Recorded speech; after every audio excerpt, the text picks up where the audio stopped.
Alright guys, I am streaming. I just started my stream and I'm gonna use this moment while everyone comes in to share it with a couple different places, and also let me know if the audio is good and if the video is good, because I know these things are problematic, and we'll go from there. Okay, so just tell me you're here in the chat. If you have any questions, just be detail oriented. And now I'm gonna get the link to what I'm streaming right now.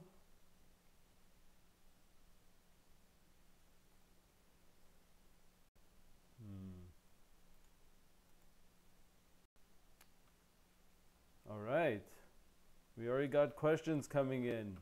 Yes, hello Andrea. How do you get from 12 to 30 pull-ups in one set? Okay, well, that's a great question. Let me adjust some things. By the way, do you guys hear my voice well? What's it like? This is me.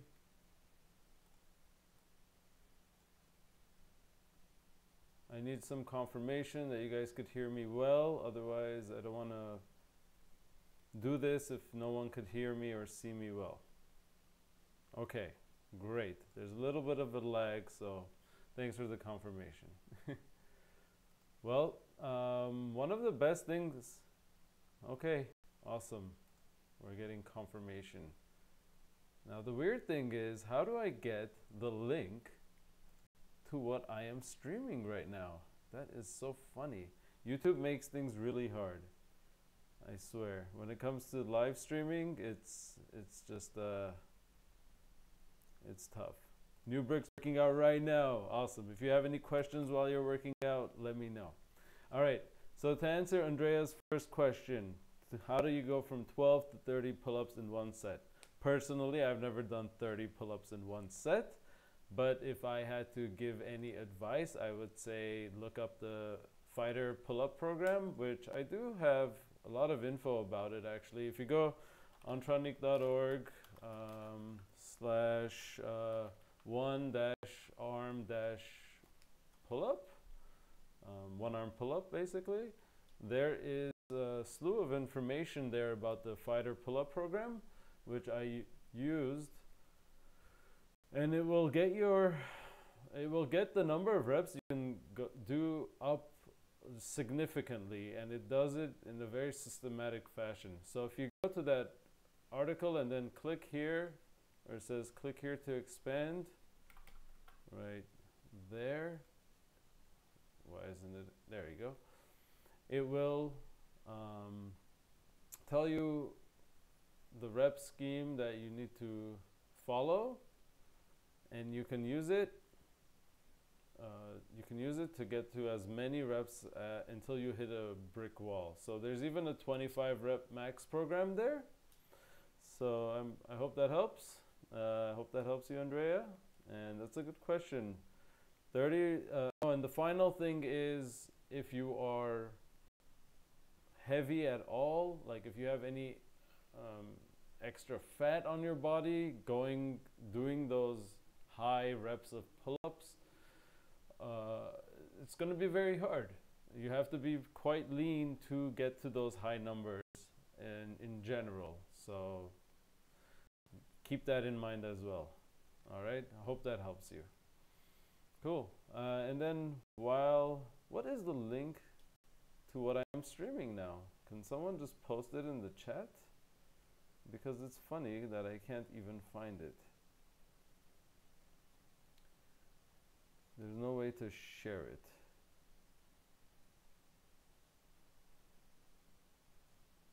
I think it's here.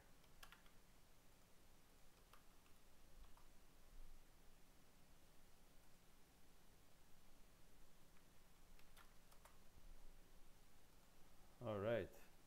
Sorry guys, just sharing the link right now in the chat room.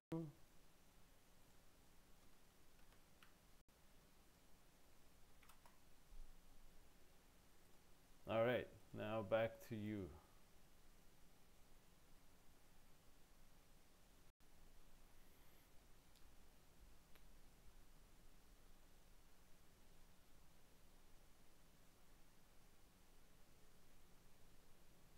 All right, we have here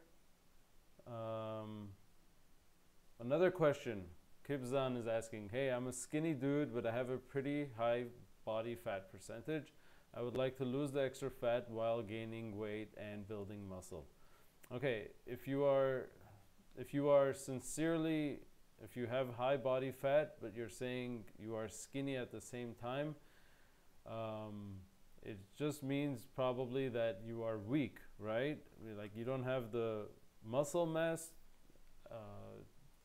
You're not filled out, and so it would probably be best that you start working out if you haven't already, regardless of whatever diet you are doing. You need a strength training routine, and so don't worry about trying to optimize what is the best thing you can do.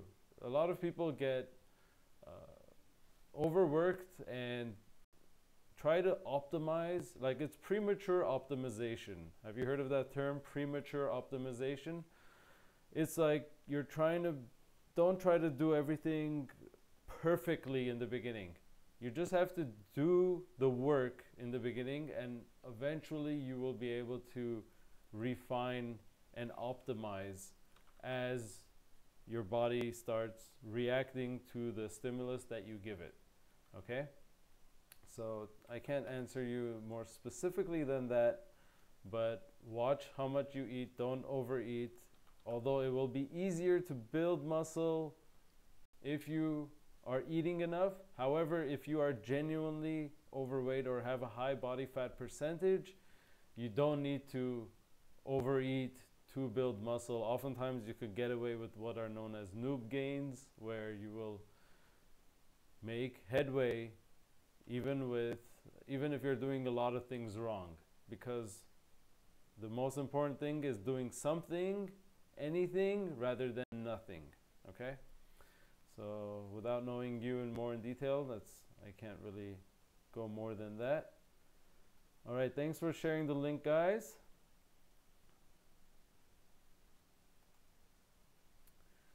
If you have the chance to go to the gym 3-4 times a week, just go. Keep it simple. Pick a pushing exercise and a pulling exercise. So you have push-ups, pull-ups, right? Very simple. Start with those. Split squats and lunges in the gym. You have so many options in the gym, like so many. But start with a few simple things, a few compound exercises that work many major muscles of your body, and go from there. Toby's asking, do you ever train with weights, as in barbells or dumbbells? Very rarely. Very rarely. I don't get into the gym. I get into a gym very rarely. So I don't prefer to work out with them, just for the sheer fact that I enjoy working out outdoors or at home a lot more.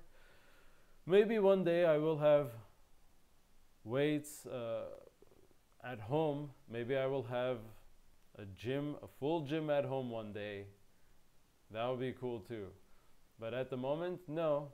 And there's no issue if you want to train with dumbbells or barbells or not. There's nothing wrong with either choice.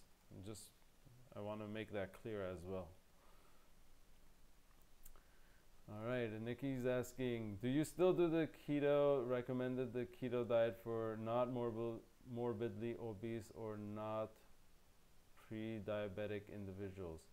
So in regards to the keto diet, I don't do it to that extreme anymore.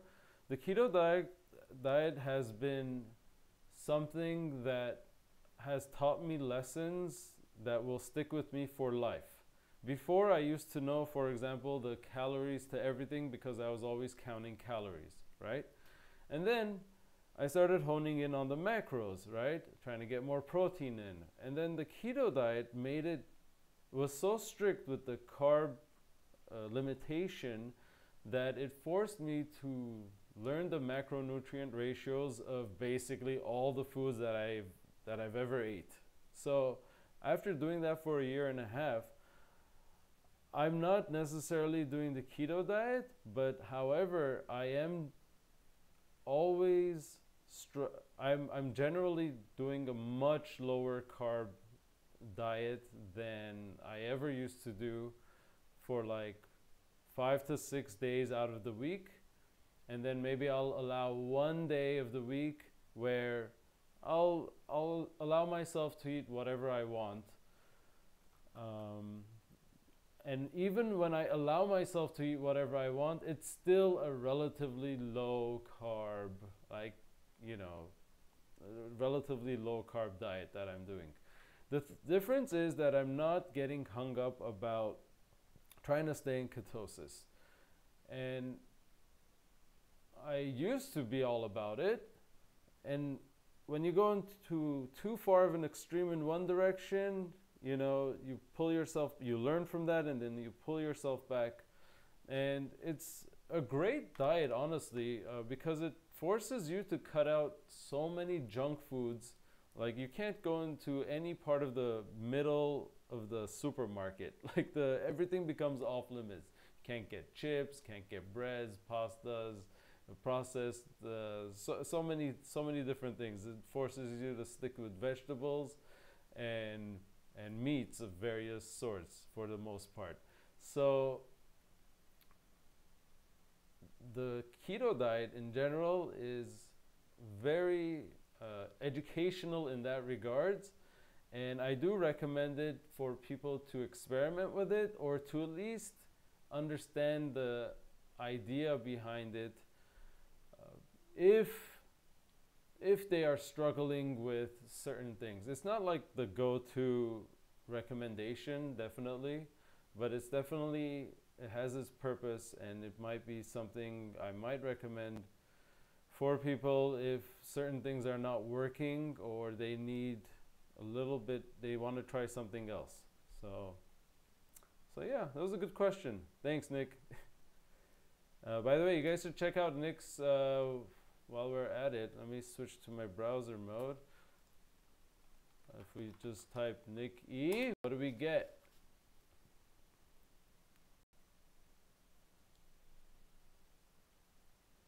You get Nick E, nick-e.com. This is his blog, which has a ton of information as well about where are your articles. And I've never gone on your homepage. I always click your links. Oh, here at the top, free tutorials. He's got great tutorials of all sorts, so check that out as well. All right, guys. All right. Here's Medax. Medax is here. All right. What other questions do we got here? Any ideas on getting old people to do strength training? My parents just see exercise as cardio and won't pick up more than 2 pounds of weight. You know, honestly, it's really hard to motivate older people if they don't have the intrinsic motivation. The best way, I mean, honestly, the only way that I found is to lead by example. So, like, for example, if my girlfriend isn't working out, I'm not gonna tell her, you gotta work out, you gotta work out. It'll fall on deaf ears. So what I do is I go work out, you know, and she'll see that I'm working out. And so eventually it's like she'll get moving too, you know. And in regards to parents, motivating parents, they are very stuck in their ways, right? So it's really hard. I mean, I try to motivate my own. Here's another photo of Medax. I try to motivate my own parents to work out all the time. It's a huge, it's a struggle bus, guys. It's a struggle. The best way I found is to work out with them. And so if you can do that, if you can work out with them and try to educate them on, try to make it fun, maybe it doesn't have to be cardio. Try to remind them that less is more, that doing anything is better than nothing, and then as they're, you know, getting older, they are going to be losing their, you know, they're losing their bone density, and not only muscle mass but bone density, and they have to do something, okay? And it's really hard. It's admirable that you are asking that question because it shows you care, Sean. Sean hates you too. That's your name. And but just keep at it, and hopefully you can find a way to motivate them. Angel's asking, how do you track what you eat? And then there was a response already in the chat. MyFitnessPal is great. That's what I use as well. Here's another question. Can you start building muscles on the keto diet, or is it better to change the diet? You can build muscles on any diet as long as you are eating enough in general. Okay? I mean, this doesn't count for like the celery diet, for example, where if you're eating nothing but celery, okay, that doesn't work. But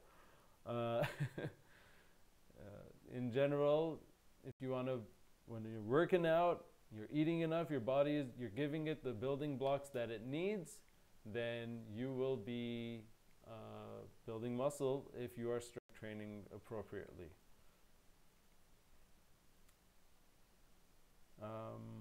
Taylor's asking, I need advice on recovery from a grade 1 hamstring strain. Honestly, just go see a physiotherapist. That is the most responsible thing I can tell you to do. And you know, I can't, oh, here's my website. I can't give advice like that online.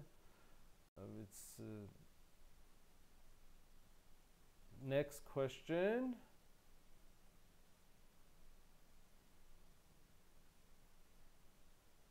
Taylor's asking, I've rested for 1 week so far, but I'm gonna rest 1 more week. Do you think yoga would be okay doing after that? I think yoga would be okay. Why wouldn't yoga be okay? I'm not sure I understand. You can do yoga, honestly, you could do yoga like many times. You could do yoga when as part of your rest day. You can do yoga and consider it a rest day even, you know? So that's what I do. I mean, I still can, even if I do a yoga class, it's still a rest day for me. So sorry for the stuttering. I'm just trying to get my thoughts in question. And it's actually really hard to do a live stream, guys. There's like so many screens, and there's like the chat, there's me, and then there's like the browser that I can show you. It's just like, there's a lot going on. All right, so what else should I show while I'm here? I wanted to share also that, I don't know if you saw on my recent the mailing list or the Instagram post, that I did release a hip flexibility program. This is a spin-off of the hamstring flexibility program that I did, and it's awesome. It makes you work your hips in so many different ways, and your lower body will feel amazing after each of those sessions. So check that out if you haven't already. Now moving on to the next question. Oh yeah, and by the way, this last video I made, why carbs make us crave more carbs, this stuff, I wrote a blog post on this too as well. Check it out if you haven't already. It was this blog post and this video go hand in hand, and they're very interesting. Well, to me, they're interesting topics. So anyway, back to the questions one more time.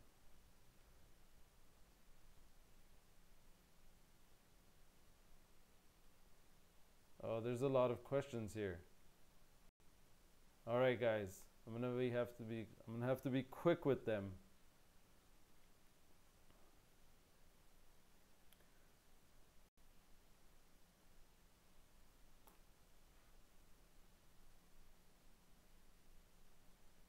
Doom is asking, should I progress my muscular strength more by doing more repetitions of a lighter exercise, or should I work more on doing more and more repetitions of the exercise as opposed to progressing? Okay, that's so I think you mean, should you do more reps at the same intensity, or the other way around, higher intensity, lower reps? I gotta tell you this much. What matters more is that you are consistent. So regardless if your goal is to do 15 reps of an exercise at a certain intensity or 10 reps, the main important thing is that you are going to go from, the main important thing is that you're progressing. If you could only do 5 reps before and you keep the intensity the same and now you're doing 10 reps, that's great. That's going to work in kind of the same way if it was an exercise that you could do 3 reps of and you got it up to 5 reps, for example. Now, if you're doing an exercise with that's very difficult, very high intensity, where you could only do a few reps of, you run the risk of injuring yourself because you don't have much leeway there. However, if it's an exercise you could do many reps of, it's a bit safer in my experience because the load is less and you could keep your form. It's easier to keep good form and all that jazz. So yeah, I mean, you can do it both ways is my answer, and the main thing is that you are consistently progressing either the intensity or the reps. Generally, you don't increase them both at once. You would increase the volume first, the reps, and then the intensity, and then repeat that over and over. Okay? Someone's asking, if you have sore shoulders, is it safe to train for handstands? In general, handstands are pretty shoulder intensive, you know? Your shoulders are going to be shrugged up. If you feel your shoulders are worked, I mean, your handstands are probably going to be suffering. So you could work through the soreness. Just try it out. You know, don't overthink it. If you feel like, oh, this is a terrible day, you're trying it out and it's a bad day for handstands, then just cut them. Do them the next day, you know? So a lot of exercise and fitness should be self-regulated. You need to auto-regulate yourself, you know? So let's see here's the next question. I felt a tickle on my back doing a pull-up last week. A couple days later, I felt the same thing with minor pain, possible muscle tear. I'm taking a couple weeks off. Okay, well, I don't know. That's a tough one, a tickle, huh? Like, that's an interesting way to describe a possible muscle tear. I've had such where my traps, this was like 15 years ago, where the traps feel like they're really knotted up. Maybe you just need to like roll, get a lacrosse ball and roll your, like pin yourself to the wall and put the lacrosse ball behind you and just roll against the wall, against the lacrosse ball, and maybe you just need to coax those muscles. Other than that, you know, yeah, taking some time off is generally a good idea. And yeah, Steve's asking, what do you think about Theta token? This is not related. That's like a cryptocurrency discussion, and I don't know. I don't have any thoughts on that. So, next question. My shoulders roll forward when trying to do parallel bar dips. Any tips on progression? In general, I don't know if you stretch your chest muscles. Look into some chest, pec minor, pec major stretches. Look for lat stretches as well. Shoulders rolling forward. It could be, you know, you need a whole protocol to work on that if that is a consistent problem. It could just be a form problem that you can correct consciously as well if it's not major and you're aware of it as you are. So work on those things if you can. And I lost my place. Oh, here we go.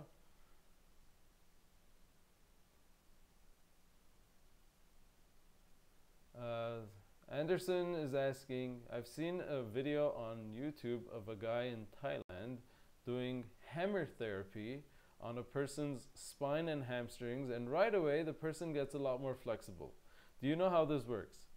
Personally, I have not seen that, so I'm guessing they're just like hitting the body with a hammer or something.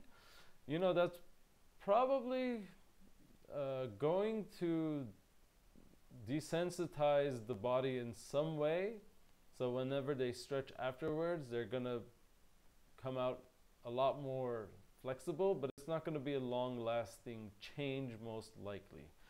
So those kind of things are probably bullshit. Yeah, I mean, it's probably not going to provide any lasting change, which is what you want. So yeah.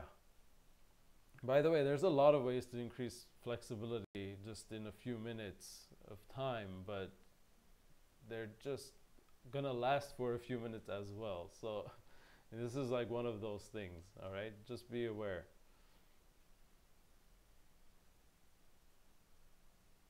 Leo's asking, I'm doing your routine. I don't know which routine, but in the bent arm day, what is a good harder progression for ring rows? I find even the elevated ones relatively easy. If that's easy, I would say do the one arm ring rows, and that is a ton of fun. I love one arm ring rows. They are great. They will not only highlight any imbalances you have between your left and right side, but they are generally just a much harder way to do rows, even if you elevate the feet. And yeah, one arm ring rows, that's my go-to when you don't have much options, equipment options.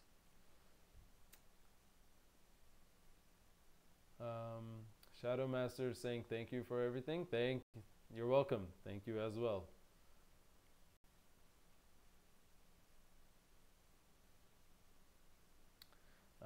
Someone's asking, the police fitness test is required to reach something on the beep test. I don't know what the details are, so I'm not sure I can answer this question.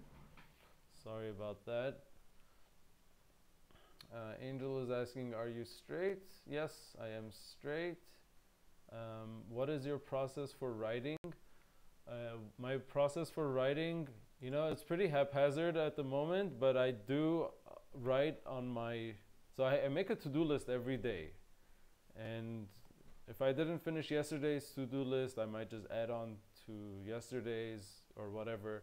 But almost every day I have something where I always have in my list, write for 15 minutes, where I will just type anything and everything. It could either be me working on an old blog post, a draft, or something completely new. The point is I just tell myself, write for 15 minutes. And when I say write, I mean I'm typing. So that is what I do. And from there, that 15 minutes can sometimes be much longer. But the point is to just try to do a little bit each day. That's what I do anyway. So let's see. The Clyde's asking, I get horrible lower back pain whenever I do ab exercises. It's chronic. No matter what, it burns like hell. Any tips? Yeah, so you're probably, I mean, that could be a couple different things. First of all, you might have a serious, I don't know who you are, so I mean, it could be anyone. You could have serious back complications, but if you don't have serious back complications, like you don't have like a herniated disc or anything like that, then you know, the first thing I would recommend you do, if you don't already, is stretch your hip flexors regularly, which I do have a really really good video on that. If you type hip flexors, Ontronic, YouTube, let's see what comes up. God, my computer's running slow. Here we go. And hi Marco Pampaloni. Hi. I've never been to Japan, but I will one day. So if you type hip flexors, my name, and the word YouTube, you'll get a few links here. I'm gonna click the YouTube one, and this video is bomb. Okay, yeah, I know I made this video. I'm a little biased. I think it's great because I made it, but like seriously guys, oh, this is part 2. Anyway, I will link, just look for part 1 and part 2, and it's basically gonna be the best way to stretch them without using any equipment. And yeah, let's go back to Medox here. My dog. Can you suggest any, what is this from Asiocentric? Can you suggest other vertical push exercises for beginners other than pike push-ups? I mean, you can do dips. I don't know how much of a beginner you are, but you know, dips. If you can't do dips, start with just support hold, do negative dips. I'm not strong enough to do wall handstand push-ups yet, want to get stronger. I don't know why you don't want to do pike push-ups, but go for the pike push-ups. Pike push-ups and elevate your feet. Do decline pike push-ups. Those are pretty hard. I've been working on those for a while. So, thank you, Angel, for the support. Angel, when you get your rings, then you will, if you don't have your rings already, I mean, once you get them, you'll know what to do. You're going to start working on that support hold, the skin the cat, and so forth.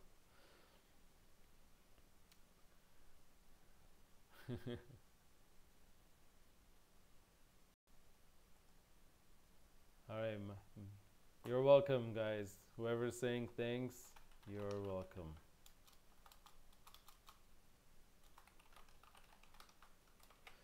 Great. Alright, this has been a very good stream. I believe it has been a good stream. If you guys don't have any other questions, I may cut it here.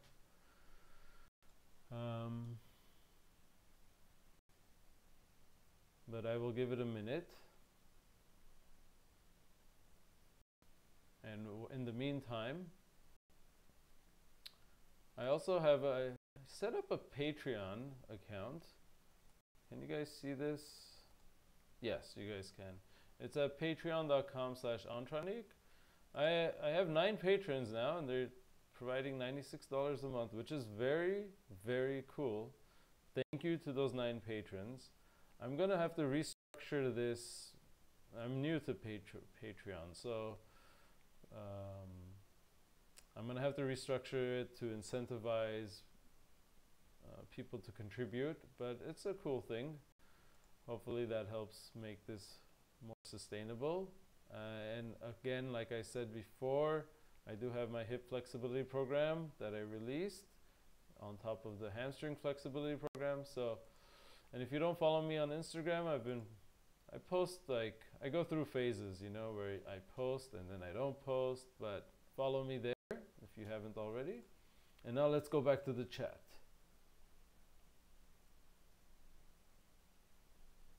Sam's asking, I have chronic thoracic pain with neck stiffness, which has recently developed in the last 6 months. Any advice for strength or stretches to help remove these problems? I mean, I'm not sure what you're currently doing, but in general, I love to do shoulder rolls. So shoulder roll progressions on Ontronic. I'm just gonna Google that, and then you will see this first video here. It says shoulder roll progressions for increasing scapular mobility. Check that video out, and there's also a part 2. But yeah, Like these videos, I mean, this is the money right here, guys. Whatever I show you in that video, you've probably done it. Maybe you haven't, I don't know. But go through those progressions and yeah. Like, and I'm just gonna stop that right here.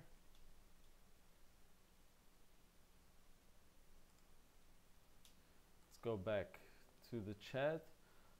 Aciocentric says, I do a lot of pike push-ups, but I heard here's what I found on the web for what centrics is a gala. Somehow Hey Siri got activated. Okay, so let's stop doing that. I do a lot of pike push-ups, but I heard that doing the same exercises every week is not good to build strength, so I was looking for some overhead press push-up variations. I don't know why doing the same exercises every week is not good to build strength, as long as you are progressing with those exercises. Either your form might be improving, the number of reps you're doing is increasing, and so forth. There's no reason why you couldn't. I mean, the concept of muscle confusion, so like there's that bro science term, right? Muscle confusion, that you need to confuse your muscles to make gains. I mean, that's bullshit. So you don't necessarily have to do that. It does help to switch things up, but not in the way you're wording it. So, okay. Bartul, I skipped your question. Sorry, I missed your question. Just ask it again. If I make it, I will.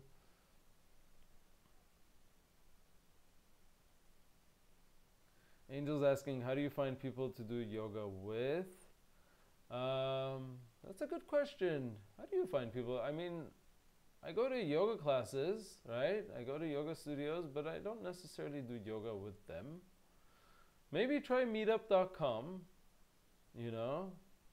Maybe some group website like that, like meetup.com, will help you find like-minded individuals. You can also visit your yoga studios and then try to connect with people. Try to talk to the people there before or after your classes, you know.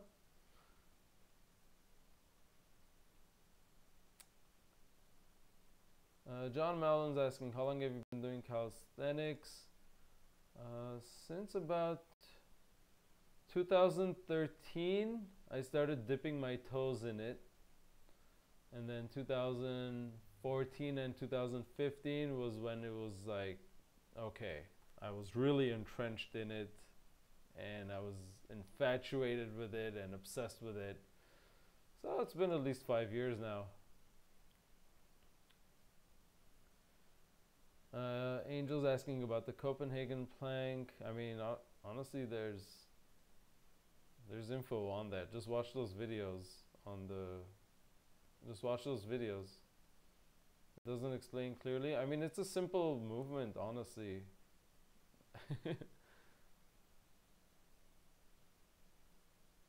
Okay, guys. It's good you guys are helping each other in the chat.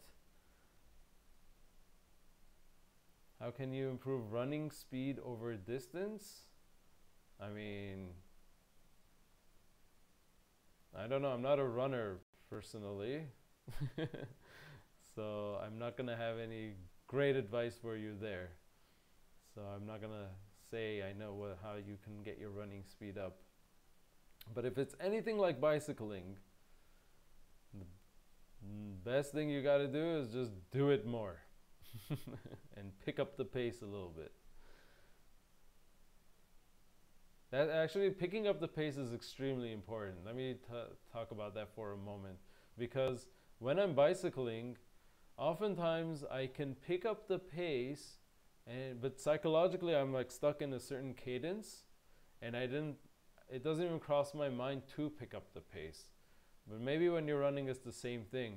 You get in your rhythm, and that's great, and you're in your own flow, and that's sustainable.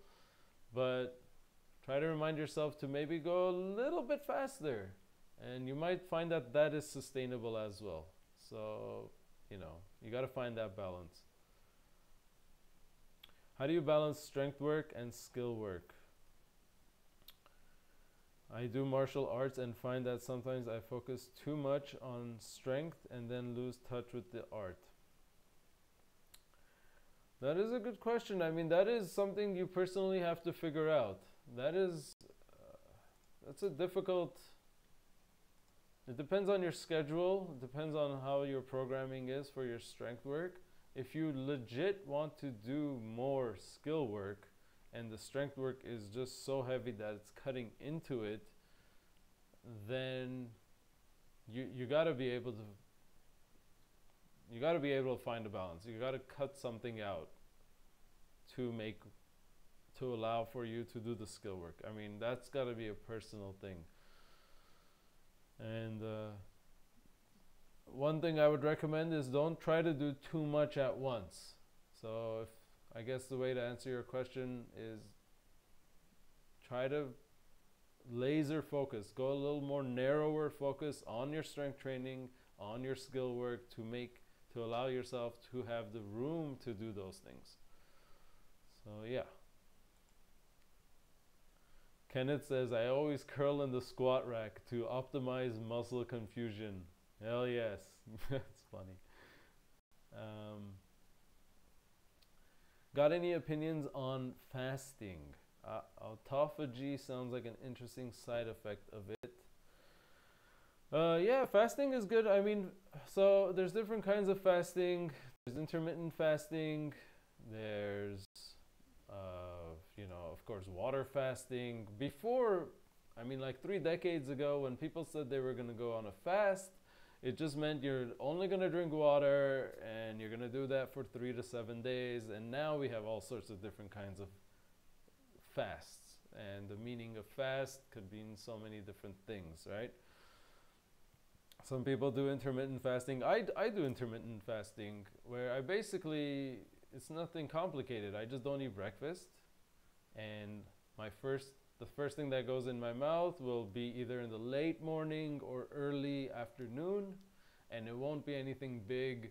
Dinner will be big, and then I tell myself the kitchen is closed after 9 or 8 p.m., something like that, so that I won't snack on random shit. And autophagy is something that's always happening in your body. So regardless of whether you're fasting or not, it's just that fasting facilitates it because less resources are diverted toward digesting food. Your body could work on cleanup and recovery and repair better. But yeah, I mean, you got to find the balance of that.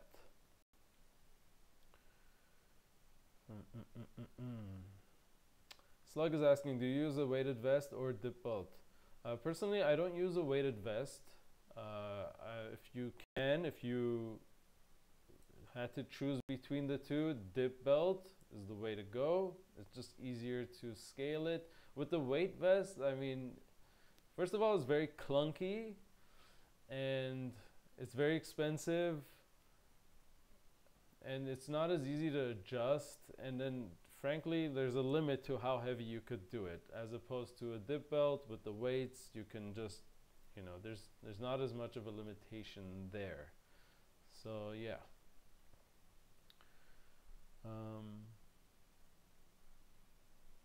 Thanks for the insight. You're welcome.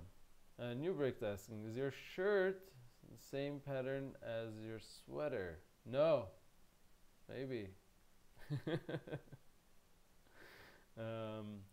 This is it. There's nothing under this. It's a funny question, New Brick.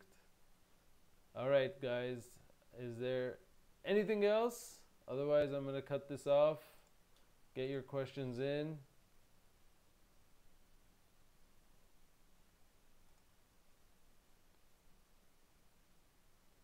Here's a question.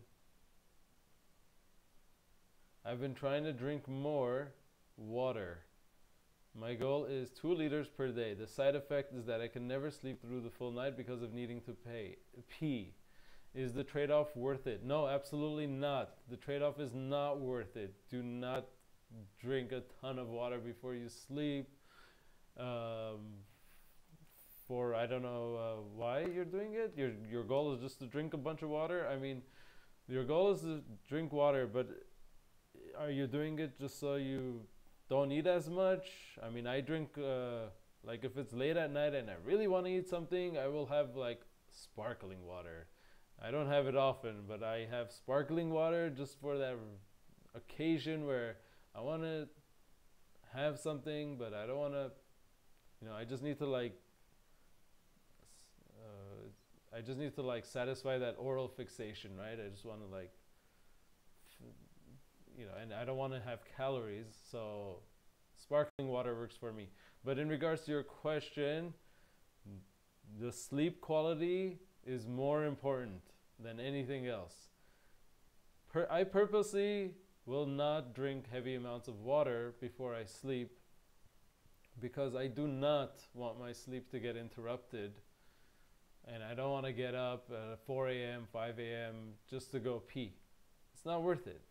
You will sleep just fine without that extra water, okay?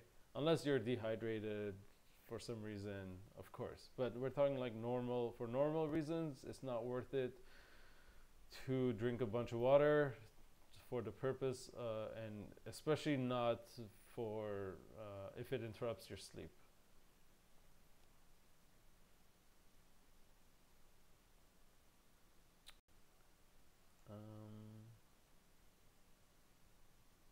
Where are we? Sorry guys, it's hard to scroll through. Here we go. New Brick says, I thought it was a shirt under the sweater. Aha, I see.